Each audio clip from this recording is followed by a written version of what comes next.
L'investissement immobilier est le plus sûr et le moins volatile au monde à condition d'éviter un certain nombre d'erreurs à la base. Pour éviter de commettre un certain nombre d'erreurs, il faut que tu aies un certain nombre d'informations. Pour avoir ces informations-là, il faut donc poser des questions au vendeur ou alors à l'agent immobilier. Dans cette vidéo, j'aimerais partager avec toi quelques questions que tu dois poser comme ça au vendeur ou alors à l'agent immobilier et dont les réponses te serviront d'argument pour pouvoir négocier le prix du bien que tu veux acquérir. La suite, juste après les génériques.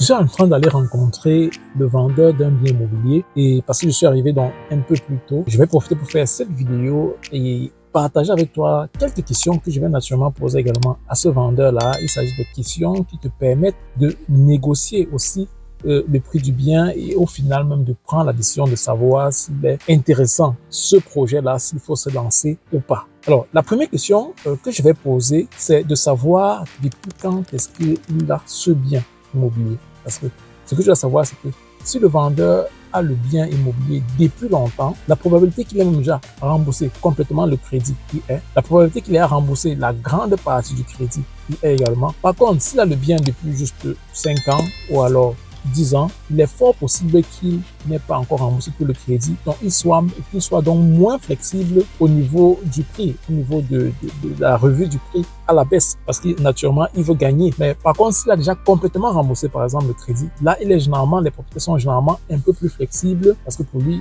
il a déjà le gain est à cause sur là, et il n'a plus cette charge déjà financière et même mentale de savoir, voilà, je suis en train de payer, je dois encore payer, si je dois encore rembourser une partie à la banque, donc il sait qu'il a complètement remboursé et de façon générale, il est beaucoup plus flexible. Donc, la première question, savoir depuis quand est-ce que il possède le bien qu'il est en train de vendre.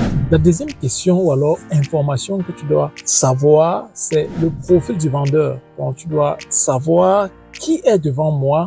Est-ce que c'est un couple qui vend le bien? Est-ce que c'est un héritier? Est-ce que c'est un investisseur immobilier? Donc, tu dois savoir qui est en fonction de toi, quel est son profil, parce qu'en fonction de ça, naturellement, ça joue un rôle. Tu sais que c'est un investisseur immobilier qui est devant toi, ça veut dire que probablement il a besoin d'argent pour se lancer dans un autre investissement et tu sauras donc comment aborder la thématique de la négociation du prix. Si c'est un héritier, par exemple, peut-être qu'il veut tout simplement se débarrasser du bien parce que c'est une charge pour lui. Donc là encore, tu peux savoir comment aborder, comment négocier. Donc le profil du vendeur, il est important de le savoir. La troisième question aussi, c'est de savoir l'urgence de la vente. Est-ce que c'est urgent pour le vendeur de se séparer de ce bien-là? Vous pouvez comme ça poser de façon subtile la question, vraiment de savoir pourquoi est-ce que vous êtes en train de vendre le bien maintenant. Il va vous dire, vous pouvez au-delà de cela savoir si c'est une urgence parce qu'il a besoin urgemment d'argent ou pas. Et si c'est le cas, vous pouvez donc jouer sur cela.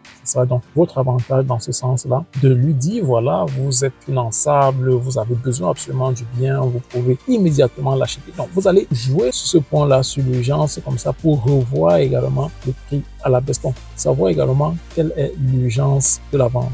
Une quatrième question que tu peux également poser, c'est de savoir le nombre d'offres qu'il a déjà obtenues. Oui, tu ne dois pas avoir de complexe à le poser. Moi, je le pose sans complexe. Est-ce qu'il a déjà obtenu un certain nombre d'offres et si oui, à peu près combien? Ouais. Ça t'aide sur 2 points. Déjà, de 1, d'éviter de faire une offre très basse et d'être mis de côté par la suite par le vendeur. Et de l'autre côté également, de savoir l'intérêt porté par tous ceux qui ont vu ce bien-là, que ce soit sur le net ou alors sur les différents réseaux sociaux et bien d'autres choses. Donc, ça te permet également de jauger et de savoir à quel niveau tu dois être proactif, avec quelle rapidité tu dois être proactif et aussi, comme je disais tantôt, jusqu'à quelle hauteur tu peux faire une offre. Donc, n'ayez pas de complexe, posez la question combien d'offres il a déjà obtenu pour jauger. Vous verrez en fonction de ce qu'il va vous dire, qu'est-ce qu'il a lieu de faire de votre côté.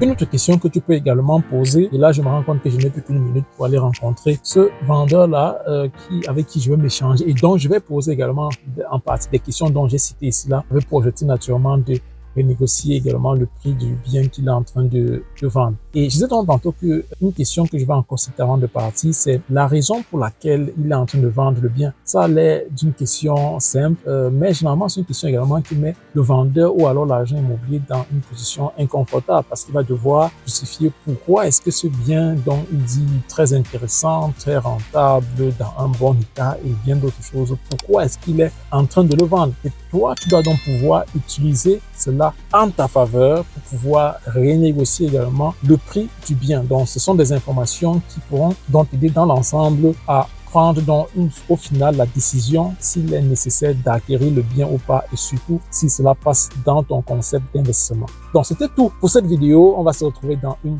prochaine vidéo. Bye.